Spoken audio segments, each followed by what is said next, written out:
재물, 회개, 하나님 나라. 12장. 그동안 수천 명에 이르는 사람들이 예수 주변에 몰려들어 서로 발을 밟을 정도로 인파가 붐볐습니다. 예수께서는 먼저 제자들을 향해 말씀하셨습니다. 율법을 엄격히 지키며 종교적 의식을 중요시한 사람들인 바리새인들의 누룩, 곧 그들의 위선을 조심해라. 숨겨놓은 것은 다 드러나게 되어 있고 감추어 둔 것은 결국 알려지게 마련이다. 너희가 어두운 데서 한 말이 밝은 데서 들릴 것이며 골방에서 귓속말로 나눈 말조차도 지붕 위에서 외쳐지는 것처럼 알려지게 될 것이다. 내 친구들아, 내가 너희에게 말한다. 몸은 죽여도 그 이상은 어떻게 할 수 없는 사람들을 두려워하지 말라. 누구를 두려워해야 할지 내가 알려주겠다. 죽이고 난 뒤에 지옥에 던질 권한까지 가지신 분을 두려워하여라. 그렇다. 내가 다시 말한다. 그분을 두려워하여라. 참새 5마리가 2냥에 팔리지 않느냐. 그러나 그런 참새 하나조차도 하나님께서는 잊어버리지 않으신다. 너희 머리카락까지도 하나하나 세고 계신다. 그러니 두려워하지 말라. 너희는 참새 떼보다 훨씬 더 귀하다. 내가 너희에게 말한다.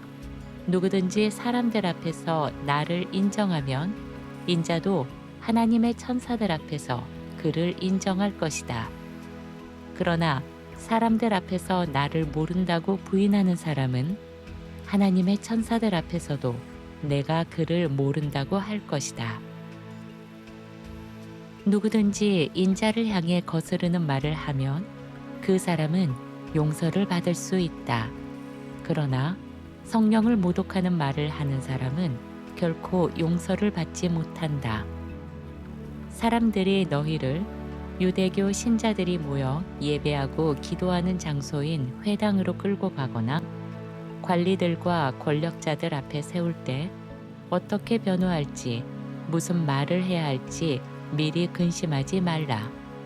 바로 그때 성령께서 너희가 말해야 할 것이 무엇인지 가르쳐 주실 것이다. 그때 무리 가운데 한 사람이 예수께 말했습니다. 선생님, 제 형에게 말해 아버지의 유산을 저와 나누어 가지도록 해주십시오.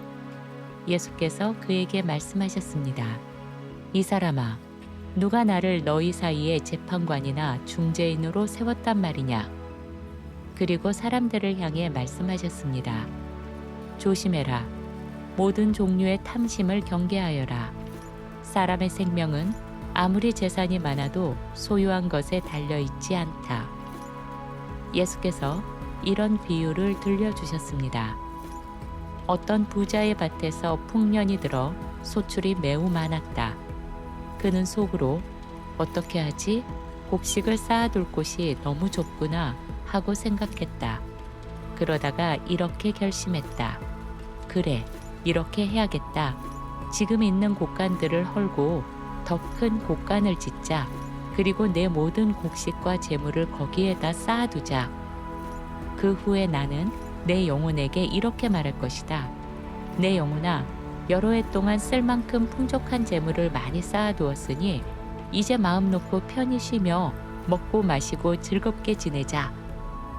그러나 하나님께서 그에게 말씀하셨다.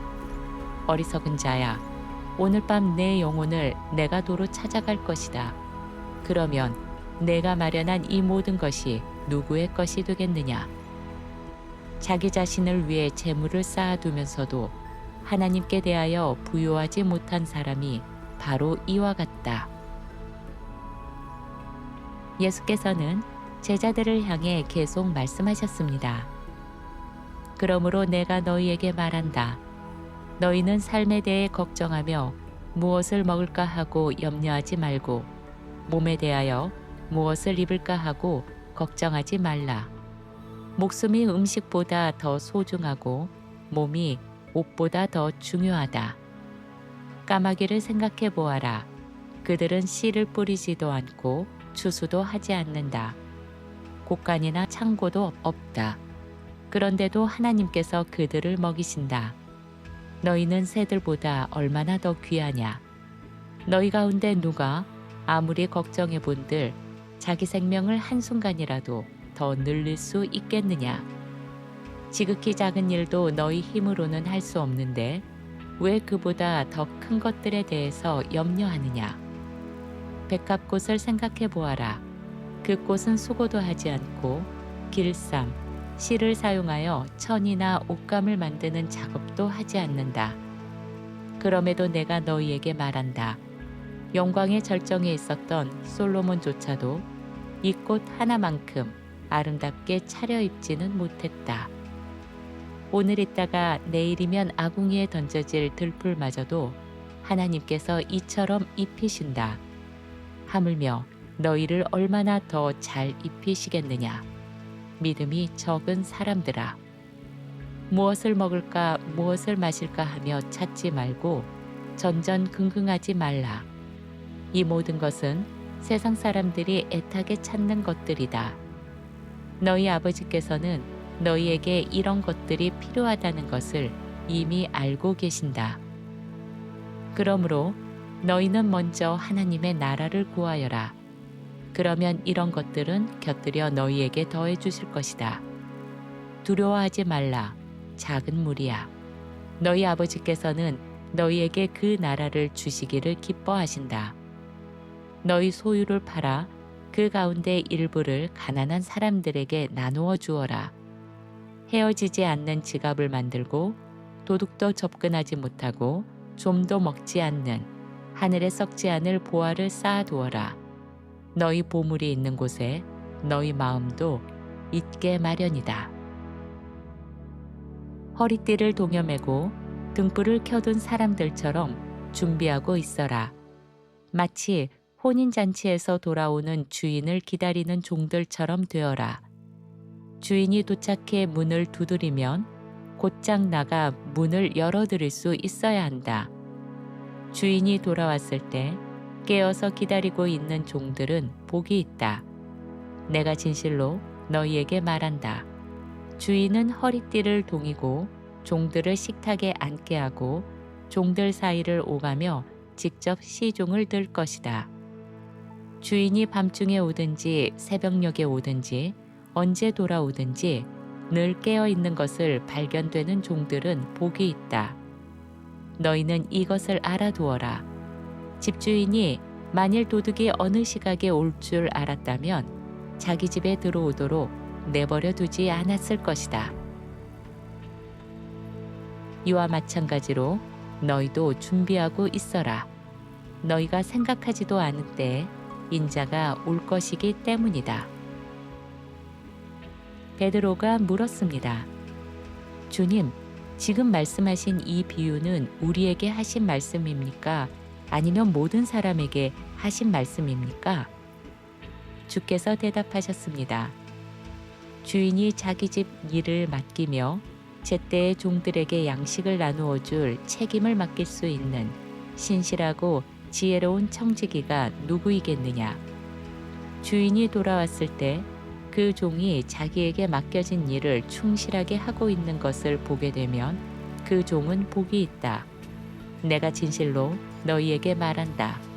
주인은 자기의 모든 재산을 그에게 맡길 것이다.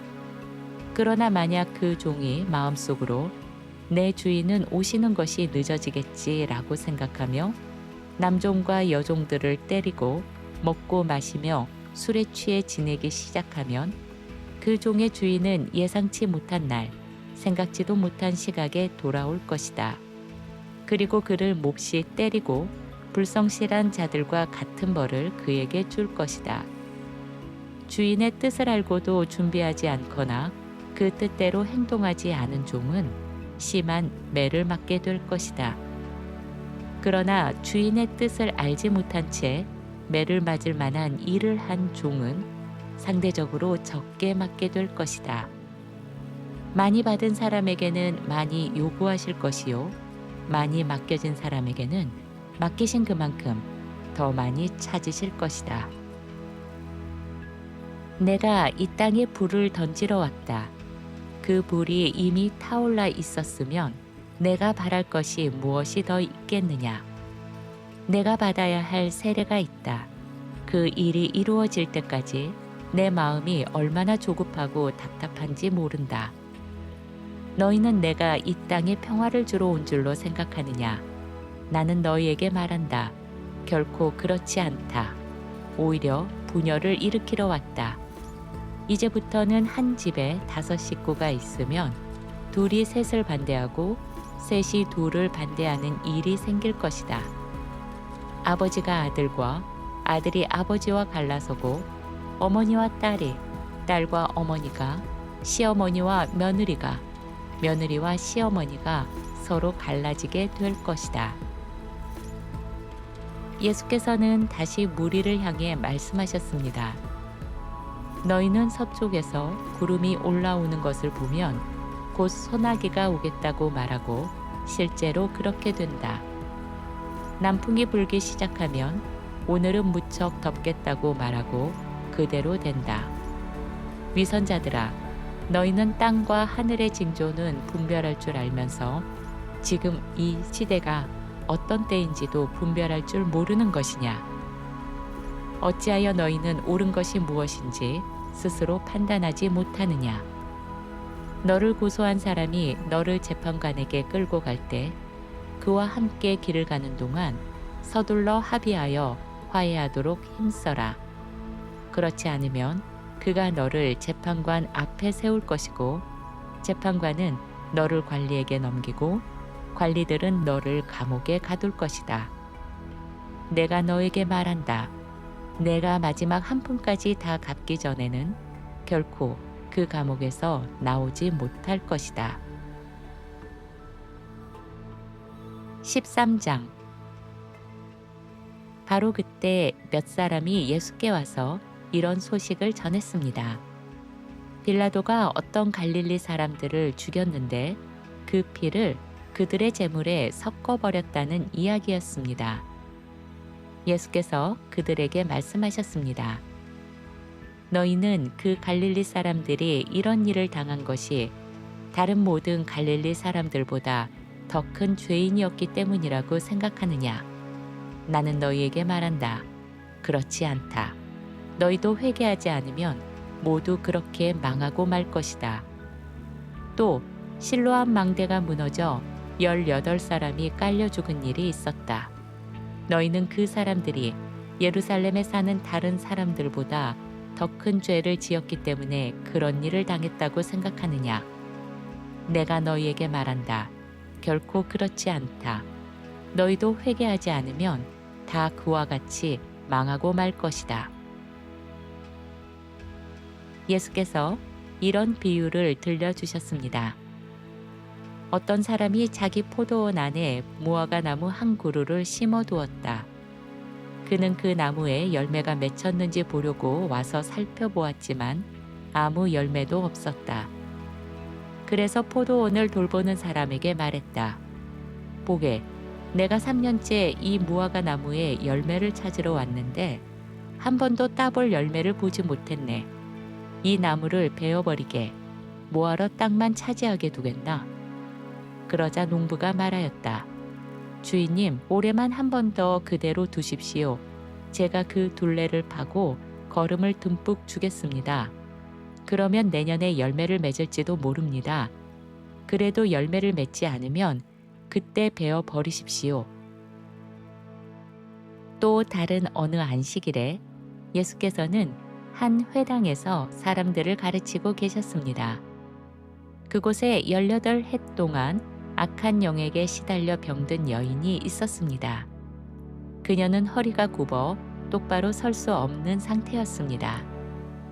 예수께서는 그 여인을 보시고 앞으로 부르신 뒤 말씀하셨습니다.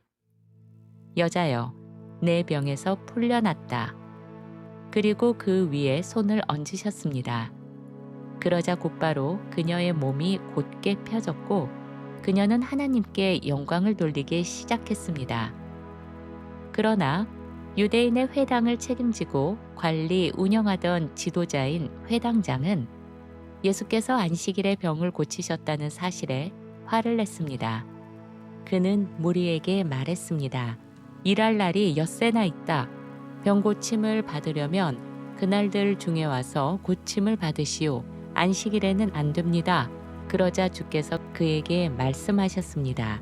위선자들아, 너희 가운데 누구든지 안식일이라도 자기 소나 나귀를 우리에서 풀어내어 물 먹이러 나가지 않느냐. 이 여자는 아브라함의 딸이다. 사탄이 18해나 이 여인을 묶어놓고 있었다. 그런데 안식일이라고 해서 이 매임에서 풀어주면 안 된다는 말이냐. 예수께서 이렇게 말씀하시자 예수께 반대하던 자들은 모두 부끄러워 고개를 들지 못했습니다. 그러나 무리는 예수께서 행하신 이 모든 영광스러운 일을 보며 기뻐했습니다. 예수께서 또 말씀하셨습니다. 하나님의 나라는 무엇과 같을까? 무엇에 비유하면 좋겠느냐? 그것은 마치 사람이 가져다가 자기 정원에 심은 겨자씨 한 알과 같다. 그것이 자라더니 큰 나무가 되었고 공중의 새들이 그 가지 위에 앉아 둥지를 틀게 되었다. 예수께서 다시 말씀하셨습니다. 하나님의 나라를 또 무엇에 비유할 수 있을까? 한 여인이 가져다가 밀가루 서말 속에 섞어 넣은 누룩과 같다. 마침내 온 밀가루 반죽이 다 부풀게 된다. 예수께서는 여러 성과 마을을 지나가시며 사람들을 가르치셨습니다. 그렇게 하시면서 결국 예루살렘을 향해 나아가고 계셨습니다. 그때 누군가 예수께 물었습니다. 주님, 구원받는 사람은 적습니까? 예수께서는 그에게만이 아니라 주위에 있는 사람 모두를 향해 대답하셨습니다. 좁은 문으로 들어가기를 힘쓰라. 내가 너희에게 말한다. 들어가려 해도 들어가지 못할 사람들이 많을 것이다. 집주인이 일어나 문을 닫아버린 다음에는 너희가 밖에 서서 문을 두드리며 주님, 주님, 문을 열어주십시오 하고 간청해도 그는 나는 너희가 어디서 온 사람들인지 모르겠다고 대답할 것이다. 그러면 너희가 말할 것이다. 우리는 주님과 함께 먹고 마셨고 주님은 우리 마을 길거리에서 가르치시지 않았습니까? 그러나 그가 다시 말할 것이다. 내가 분명히 말한다. 나는 너희가 어디서 온 사람들인지 모른다. 악을 행하는 자들아, 모두 내게서 떠나가라. 그때 너희는 아브라함과 이삭과 야곱과 모든 예언자들이 하나님의 나라 안에 앉아 있는 것을 보면서 정작 너희 자신은 그 밖으로 내쫓긴 것을 알게 될 것이다. 그곳에는 울부짖음과 이를 갈미 있을 것이다. 동쪽과 서쪽, 북쪽과 남쪽에서 많은 사람들이 와 하나님의 나라에서 잔치 자리에 함께 앉게 될 것이다. 지금은 꼴찌처럼 보이는 사람들이 첫째가 되고 지금은 첫째처럼 여겨지는 사람들이 오히려 꼴찌가 되는 일이 있을 것이다. 바로 그때 몇몇 바리새인이 예수께 와서 말했습니다. 여기서 떠나 다른 곳으로 가십시오. 헤롯이 당신을 죽이려고 하고 있습니다. 예수께서 그들에게 말씀하셨습니다. 가서 저 여우에게 전하여라. 내가 오늘과 내일은 귀신들을 쫓아내고 병자들을 고칠 것이다. 그리고 사흘째 되는 날에 내 사명을 완성할 것이다. 그러나 오늘도 내일도 그 다음 날도 나는 나의 길을 가야 한다. 예언자가 예루살렘 밖에서 죽는 일은 거의 없기 때문이다. 아, 예루살렘아, 예루살렘아, 예언자들을 죽이고 내게 보냄을 받은 사람들을 돌로 치는 도시야. 내가 얼마나 자주 암탉이 제 새끼들을 날개 아래 모으듯이 너의 자녀들을 모으려 하였더냐. 그러나 너희는 원하지 않았다. 보라, 너희 집은 버려진 채 황폐하게 남게 될 것이다. 내가 너희에게 말한다. 너희는 이제부터 주의 이름으로 오시는 이가 복되시다 하고 말하는 그날이 올 때까지 다시는 나를 보지 못할 것이다.